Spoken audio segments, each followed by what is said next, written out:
Hello friends, welcome. My name is Kamalveer. आज हम पढ़ेंगे ऋग्वेद के बारे में। ऋग्वेद में दो हिम्स हैं, क्रिएशन एंड स्पीच के नाम से। आप कह लो दो पोइट्रीज हैं। ओके, दो पोएम्स हैं, एक क्रिएशन नाम से, एक स्पीच के नाम से ऋग्वेद में। आपका पेपर है वर्ल्ड लिटरेचर और यूनिट नंबर है 4। आज बेसिकली हम ये जो क्रिएशन वाली पोइट्री है इसे डिस्कस करेंगे। ये पढ़ने के बाद मैं आपको बताऊं कि आपको बहुत सारी नई चीजें जानने समझने को मिलेंगी। ये एक तरीके से लाइफ चेंजिंग पोइट्री है। मैं इसे ऐसा मानता हूं। देखो, मैं इसे ऐसा मानता हूं और मैं बताऊं कि मुझे इससे बहुत कुछ सीखने को मिला है।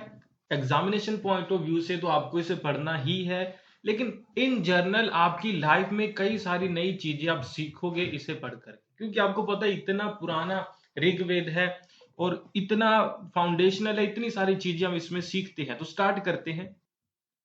और इस बार मैं आपको डायरेक्टली जो आपका टेक्स्ट है ना, आपकी बुक है, उसी के थ्रू पढ़ा रहा हूं, क्योंकि इसमें बहुत सारे चेंजेस करना पॉसिबल नहीं है। या आप कह लो इस तरीके का टेक्स्ट है। सबसे पहले इंट्रोडक्शन में कुछ चीजें जान लेते हैं, समझ लेते हैं कि ये किस चीज के बारे में है। तो importance of Rigveda in the corpus of world literature, यानी कि वर्ल्ड लिटरेचर में इसका बहुत बड़ा इंपॉर्टेंस है। हम पढ़ते हैं कि ये नॉवेल, वो पोइट्री किसी ने लिखा है ना, ये सारी चीजें हम पढ़ते हैं कि वो वर्ल्ड में बहुत सारे लोगों ने फिर उसे ट्रांसलेट करके अलग अलग लैंग्वेजेस में पढ़ा, उसे वर्ल्ड लिटरेचर कहते हैं बेसिकली। लेकिन ऋग्वेद आपको पता है कि 3-4 हजार साल पहले लिखा गया और वर्ल्ड की हर एक लैंग्वेज में ट्रांसलेट हुआ। और आप कह लो इसी पर बेस्ड जो हम सारे लगभग रिलीजन्स हैं वो इसी पर बेस्ड है, या इससे इन्फ्लुएंस्ड है, या इससे इंस्पायर्ड है। अगर इंस्पायर्ड नहीं भी है तो जो बातें इसमें कहेगी वो हमें हर एक कल्चर में मिलेंगी, इसलिए इसे वर्ल्ड लिटरेचर का पार्ट माना जाना चाहिए। Rigveda is considered as the oldest text written in Vedic Sanskrit. तो वैदिक संस्कृत लैंग्वेज में लिखा गया सबसे पुराना वर्ल्ड का एक टेक्स्ट में से एक है। It is written in 10 books.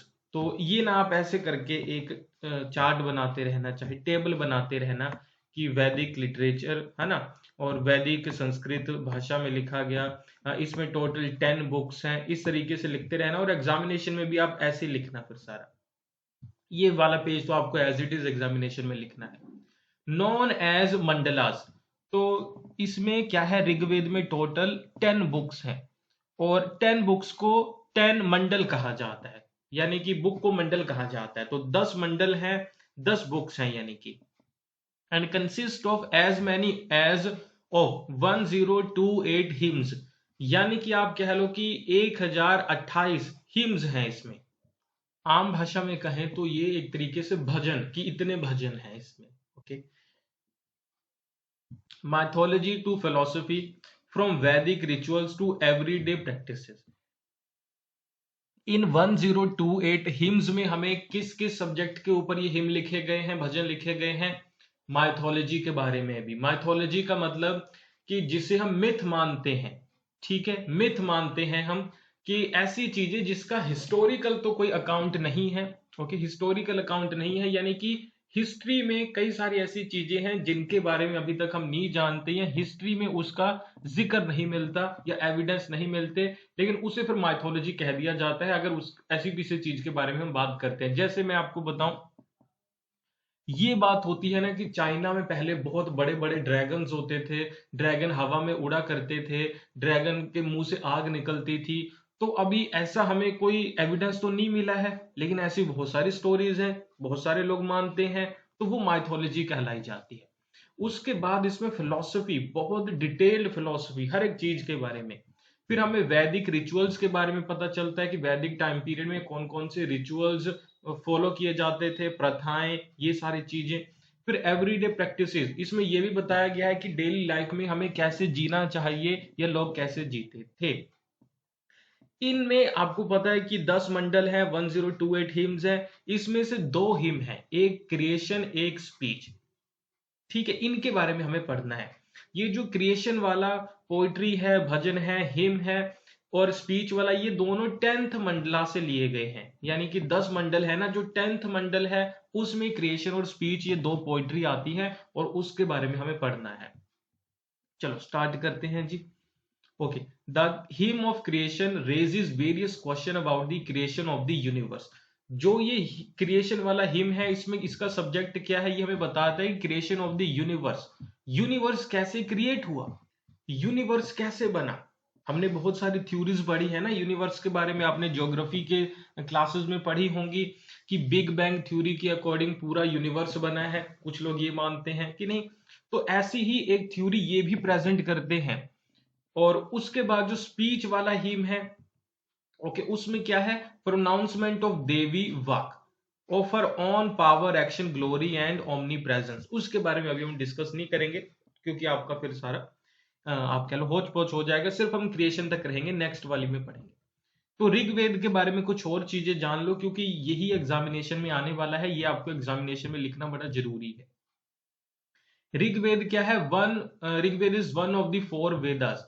Total 4 Veda हैं संस्कृत टेक्स्ट में, ओके, और उन 4 में से एक ये है, ओके। ऋग्वेद है, सामवेद है, यजुर्वेद है, अथर्ववेद है। हमें पढ़ना है ऋग्वेद जो कि सबसे पुराना है उनमें से भी। द बुक्स या फिर मंडला, ठीक है, 2 to 9, 10 बुक्स है ना, तो बुक नंबर 2 से लेके 9 तक ऋग्वेद में क्या लिखा गया है, are believe to have been compose during 1500 to 1200 BC, where as 1 and 10 are comparatively very recent. अभी इस चीज को समझो, कहा गया है कि ये जो ऋग्वेद है किसी एक इंसान ने तो लिखा नहीं है कि नहीं, तो इसकी जो 2nd से लेके 9th तक की बुक्स हैं वो कहा जाता है कि 15 से लेके 1200 BC के बीच में लिखी गई, यानी कि आज से कितने साल हो गए, 3500 से 3200 के बीच में, 3500 से लेके 3200 ईयर्स पहले लिखे गए, ये माना जाता है। और कहा जाता है कि ये जो 1st और 10th हमारा इसमें बुक है, ये उसके बाद लिखा गया, ओके। इसके बारे में कोई एविडेंस नहीं है कि लिखा कब गया, लेकिन ये फिर कंपैरेटिवली न्यू है, तो ये पॉइंट आप लिख सकते हो कि 1st and 10th are recent और ये बाकी के पुराने हैं। जो बुक नंबर 2 से लेके 9 तक है, deals with praises of various deities and gods. 2 से लेके 9 तक ना अलग अलग गॉड्स के बारे में बात की गई है, ईश्वर के बारे में बात की गई है, इसी तरीके की पावर्स के बारे में बात की गई है। And fascination about the mystery of creation, whereas 1st and 10th book question speculate the origin of the universe। जो 1st और 10th बुक है ये हमें बताती है कि यूनिवर्स कैसे बना है, ओके। तो वही हम पढ़ रहे हैं 10th में क्रिएशन के बारे में। ये आपको पता चल गया ना, टोटल 1028 हिम्स हैं और हिम्स को सुक्ता कहा जाता है। सुक्ता तो इंग्लिश में सूकत कहा जाता है, हिंदी में सूकत। जो ये हिम है इसे हम सूकत कह सकते हैं, भजन कह सकते हैं, पोइट्री कह सकते हैं, लेकिन जो वैदिक कल्चर वाली लैंग्वेज है उसमें से सूकत कहा जाता है। और ये सारे संस्कृत लैंग्वेज में लिखे गए, ये आपको पता चल गया, okay. That can further be divided into 10,600 versus, और इतने वर्स हैं, ये तो चलो भूल भी जाओ, कोई दिक्कत नहीं। ऋग्वेद किसी एक इंसान ने नहीं लिखा, सेवरल जनरेशन ऑफ पोएट्स ने लिखा, यानी कि कई सारी जनरेशंस इसमें कुछ कुछ कुछ कुछ कुछ ऐड करती रही, ओके, ऐड करती रही। और याद रखना, इट वाज ट्रांसमिटेड ओरली। उस टाइम पे लिखने का, आप कह लो कि लिखने का ट्रेंड तो नहीं कहेंगे, लिखा नहीं जाता था उस टाइम पे, सारी चीजें ओरली यानी कि बोल करके बताई जाती थी। एक जनरेशन ने कुछ पोइट्रीज प्रोड्यूस की और वो अपनी अलग नेक्स्ट जनरेशन को पास ऑन कर दी, फिर उसने उसमें एक दो पोइट्री और ऐड कर दी, फिर नेक्स्ट जनरेशन को बता करके पास ऑन कर दी, इसी तरीके से बाद में इसे लिखा गया। Rigveda is considered as a seminal text for world religion and the foundation text of Hinduism. जो हिंदुइज्म है, हिंदू रिलीजन है, उसका भी इसे आधार माना गया है, ओके। सो ये चीजें आपको पता चल गई। एक चीज याद रखना कि ये जो गायत्री मंत्र है ना, जिसे लोग रिसाइट करते हैं, तो ये भी इसी का एक हिम है, तो आप समझ लो कि वो चीज भी वहीं से आई है, 3rd बुक ऑफ ऋग्वेद में है ये।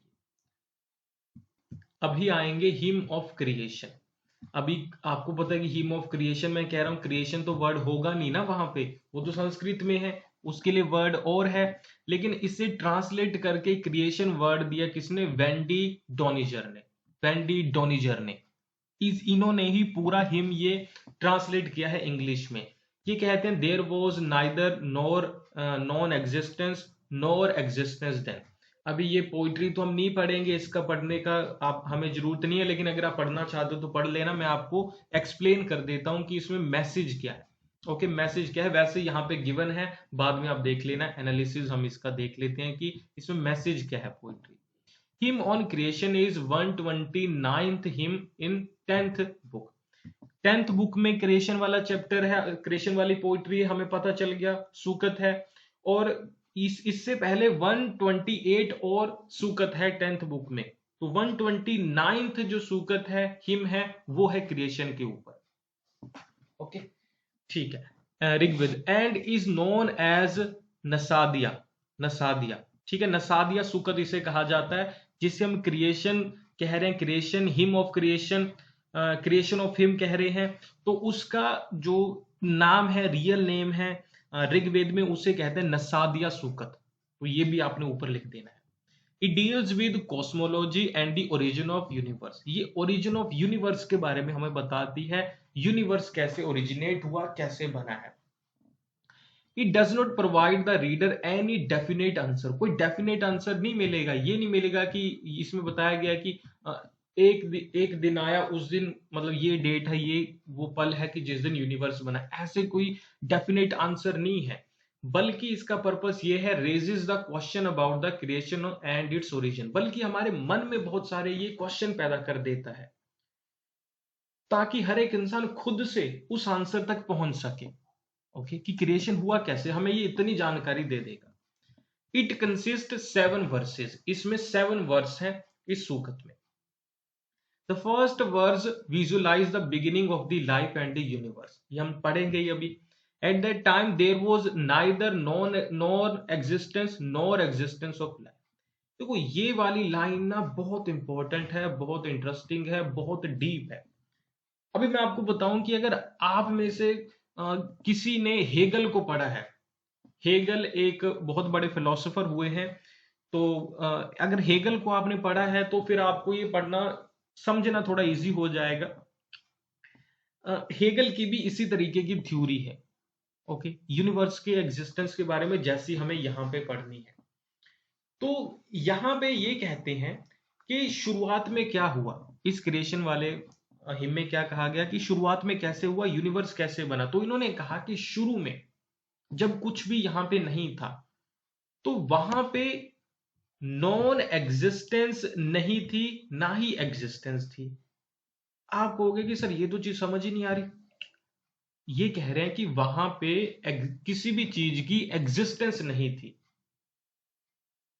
मैं कहूं अगर कि इस रूम में कोई भी एग्जिस्ट नहीं करता है, तो आप कहोगे कि यानी कि इसमें कोई भी प्रेजेंट नहीं है, इस रूम में एब्सेंस है। लेकिन वो कह रहे हैं कि एब्सेंस भी नहीं थी। समझे आप लोग? फिर से मैं समझाता हूं। मान लो एक रूम है, आपके रूम में सिर्फ आप ही हो, लेकिन आप डोर ओपन करते हो, बाहर चले जाते हो। अभी आप कहते हो कि रूम के अंदर कोई भी एग्जिस्ट नहीं करता, कि नहीं, क्योंकि कोई इंसान है ही नहीं। लेकिन अगर हम देखें कि आप अगर बाहर चले भी गए, लेकिन फिर भी रूम में कह लो कि छोटे मोटे बैक्टीरियाज, ऐसी चीजें तो एग्जिस्ट करती होंगी ना, कि नहीं। लेकिन वो बैक्टीरिया को ये रेफर नहीं कर रहे, बस मैं आपको बता रहा हूं। वो कह रहे हैं कि शुरू में जो चीजें आज के टाइम पे हम देख सकते हैं, उनमें से कोई भी चीज एग्जिस्ट नहीं करती थी। ना कोई प्लेनेट था, ना कोई इंसान था, ना कोई एनिमल था, ना कोई स्टार था। कोई चीज एग्जिस्ट नहीं करती थी, लेकिन तब भी यहां पे लाइफ थी। लाइफ थी। तो आप कहोगे सर किस फॉर्म में लाइफ थी, किस फॉर्म में लाइफ थी? तो वही अभी हमें समझाएंगे कि शुरू में कुछ भी एग्जिस्ट नहीं करता था, नॉन एग्जिस्टेंस भी नहीं थी और एग्जिस्टेंस भी नहीं थी। एग्जिस्टेंस का मतलब कोई इंसान या कोई लाइफ फॉर्म जो आज के टाइम पे हम जानते हैं, जो भी लाइफ फॉर्म आज के टाइम पे हम जानते हैं, उनमें से कुछ भी नहीं था। लेकिन वहां पे कुछ ना कुछ तो था। वो क्या था, वो अभी हम आगे समझेंगे। ठीक है, सो मैं आपको बता दूं, आप कंप्लीट वीडियो देख सकते हो इस टॉपिक के ऊपर हमारी ऐप अमन पाठशाला के ऊपर, या फिर विजिट करना amanpathshala.com। लिंक इस वीडियो के कमेंट बॉक्स में मैं डाल दूंगा, क्लिक करके उसे देखना, वहां पे आपको कंप्लीट वीडियो मिलेगा इस टॉपिक का और एमए इंग्लिश लिटरेचर के बाकी सारे टॉपिक्स का भी। So thank you for watching, bye.